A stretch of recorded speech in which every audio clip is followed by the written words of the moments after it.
bu qizni eslaysanmi? Ha, bir necha yil avval bizga kastingga kelishga rozi bo'lmagandi. Ha, xuddi o'zi. Yana suratlari tarqaldi. Agentligi yo'q ekanda. Baribir yana bir tekshirib ko'r. Bu rasmlar asabingga tegmayaptimi? Ustilardan arz qilishimiz mumkin. Tursa tura qolsin. Kafena reklamasi bo'ladi. Ham chiroylisan, ham aqling ham joyida ekan. Boshliq seni yaxshi ko'radi.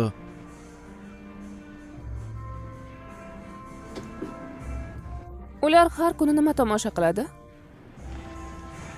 Nima bilmaysanmi? Bu axir Xomranlar qiroli, Chxvechan Xoku. Bita bilan bir zarba va bo'ldi. Xomran degani bu.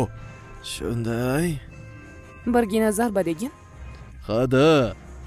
Katta omad degani bu. Unda nega bu yerdalar? Musobaqa vaqti Kvakinhyok birdaniga kelib, boshlig'imizni oyog'ini sindirib qo'ygan ekan. 3 yil operatsiya, 1 yil o'ziga kelishga harakat qilgan, lekin avvalgidek bo'lmagan. Sport obro'si yer bo'lgan. Uni esa hamma qo'llab-quvvatlayapti. Uni o'rnida boshqa beysbol ko'ra olmasdim. Ha, men ham. Barakalla og'ayna. Shunday. Tag'in o'sha iflosni do'stim deydi. Juda ham qiziq, nimani his qilar ekan-a? Xayrli kun. Assalomu alaykum. Yaxshi xabarim bor. Ha. Bu odam kim? BB agentligini direktori Im Sen Yom. Bu sir, lekin senga aytganim bo'lsin. U shartnoma taklif qilishi mumkin.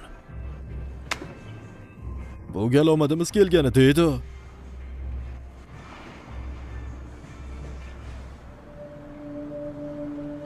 Barakalla, katta rahmat. Mehribon, lekin miyasi bo'm-bo'sh. Bunday muruvvatli